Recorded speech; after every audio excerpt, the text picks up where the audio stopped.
Salut Maël Combila Combila. Comment tu vas? Et ta journée? D'accord. Ça va aller. Je suis ta voix intérieure et je voudrais te proposer de résoudre une énigme Maël.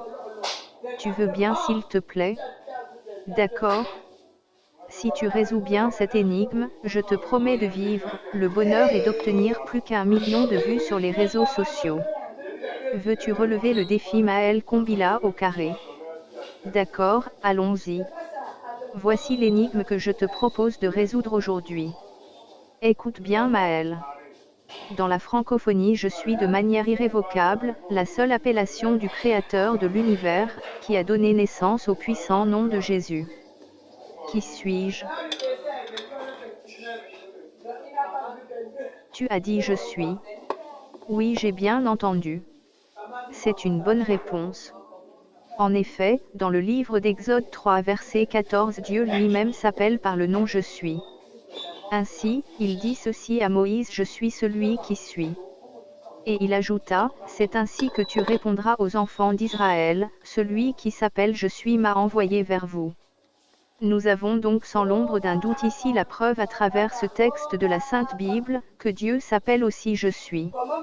Du coup, si vous considérez Je suis comme un nom propre, nous pouvons l'écrire tout en majuscules. On obtient donc J majuscule, E majuscule, S majuscule, U majuscule, I majuscule et pour finir S majuscule. Mais comment obtient-on le nom de Jésus avec cette série de lettres? Tout simplement en masquant ou en supprimant la lettre I du nom Je suis, et en unissant l'ensemble des 4 lettres restantes. C'est-à-dire le J majuscule, le E muet majuscule, le premier S majuscule, le U majuscule et enfin le second S majuscule. D'où nous disons que le nom de Dieu a donné naissance ou engendré le nom de Jésus, c'est-à-dire de la même manière que Dieu lui-même a permis la naissance de Jésus-Christ sur la terre. À travers cette démonstration par la méthode de révélation formelle ou la métoréforme, que Dieu t'a inspiré à toi Maël, Jésus est donc sans contexte le Fils unique de Dieu, car seul son nom a été engendré par le nom du Dieu créateur de l'univers. Aussi, le peuple de Dieu sur la terre n'a aucune raison de penser que Jésus n'est pas le Fils de Dieu. Par ailleurs, Jésus-Christ lui-même a dit dans Jean 14 verset 9 que celui qui l'a vu, a vu le Père. Nous pouvons cependant reformuler cela en disant que celui ou celle qui a vu le nom de Jésus a vu le nom de Dieu le Père qui s'appelle Je suis.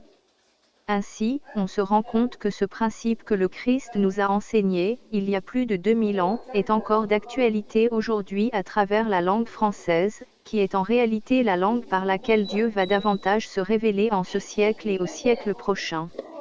Le crois-tu Maël Combila au carré? Je suis heureux pour toi, que tu y crois. Crois-le fort encore, et tu verras que Dieu se révélera à toi. D'accord Maël? Bien, monsieur Combila Combila, sur ce je te souhaite de vivre heureux et de gagner des cœurs aimants au nom de notre Père qui est dans les cieux et dont le nom est infiniment sanctifié. D'accord? Bisous et à la prochaine monsieur Maël Combila au carré pour d'autres énigmes avec ta voix intérieure que je suis. À plus, Maël et à plus aussi, toi qui as écouté notre conversation entre Maël et sa voix intérieure. Encore une fois pour vous que du bonheur et bonne année 2022 à tous.